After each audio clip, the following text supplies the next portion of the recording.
You know that feeling, right? You get a nasty knock on the head, and pretty soon you've got a huge goose egg. Most of the time, it's nothing. But what if it's not?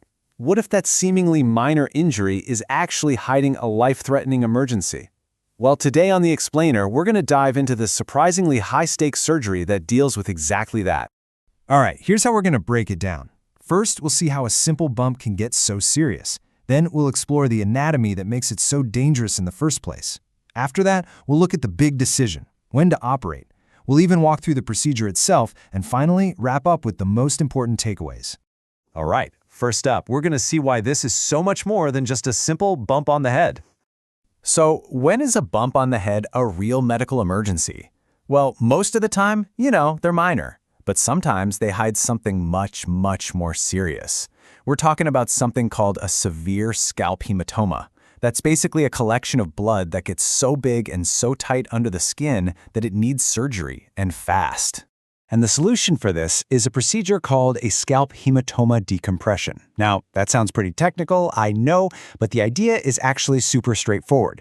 You go in surgically, you drain out all that blood that's built up, which gets rid of that dangerous pressure. And, crucially, you find whatever's bleeding and you stop. So where do these things come from?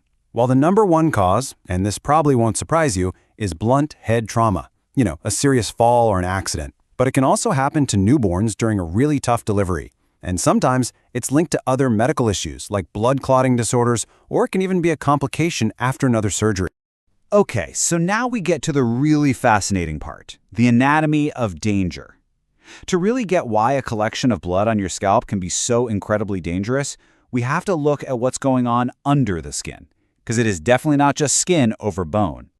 Here's the thing about the scalp. It is packed with blood vessels. I mean, it's what we call highly vascular. Just think of it like this dense, tangled web of arteries and veins all squeezed into a pretty small space. So what does that mean? It means that when you get an injury there, the bleeding can be really, really significant, and it can happen fast. Okay, check this out. It's not just that the scalp bleeds, it's where it bleeds that matters. You're looking at the different layers of the scalp here, and while bleeding can happen in a few of them, you can see there's one that's highlighted as the real danger zone. That's the subgaleal space. A bleed in there, a subgaleal hematoma, that's the one that often sends a patient to surgery. So what makes that one space so much more dangerous than the others? It really comes down to one thing: volume. Look at that number, 1.5 liters. That potential space under your scalp, it can hold up to 1.5 liters of blood. To put that in perspective, that's a huge bottle of soda. Just think about that for a second.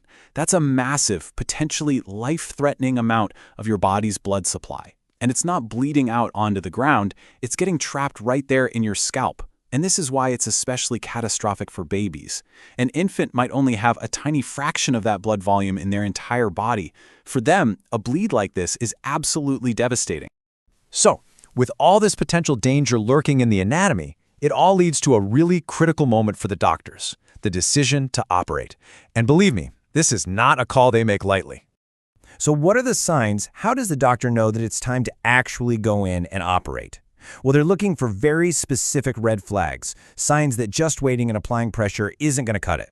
Okay, so what are they watching for? Well, for one, a swelling that's just getting bigger and bigger really fast. That's a huge sign the bleeding isn't stopping on its own. They're also looking for signs that the blood loss is starting to affect the whole body, what's called hemodynamic compromise. Think things like a drop in blood pressure or even shock. That is a massive, massive red flag. And of course, there's infection. A big pool of old blood is the perfect place for bacteria to grow, so if there's any suspicion of that, it's time for surgery, no question. All right, the decision's been made. It's time to operate. So let's go inside the procedure itself and see what actually happens during one of these decompressions. Okay, step one is all about preparation. And the first thing they do, and this is absolutely crucial, is get a CT scan to make sure there's no skull fracture underneath. You do not want to start cutting if there's a fracture. Once that's cleared, it's on to anesthesia. The area gets cleaned up, and they'll use a local anesthetic to numb everything. Then it's time for the incision, just a small, clean cut right over the hematoma. All right, once they're in, it's time for the main event, the evacuation. The surgeon carefully removes all that collected liquid blood and any clots that have formed. Step 5 is all about hemostasis. That just means stopping the bleeding. They'll find the specific little blood vessel that's causing all the trouble and either tie it off or use cautery to seal it shut. And finally, the dressing. A drain might be put in, and then a really firm pressure dressing is applied.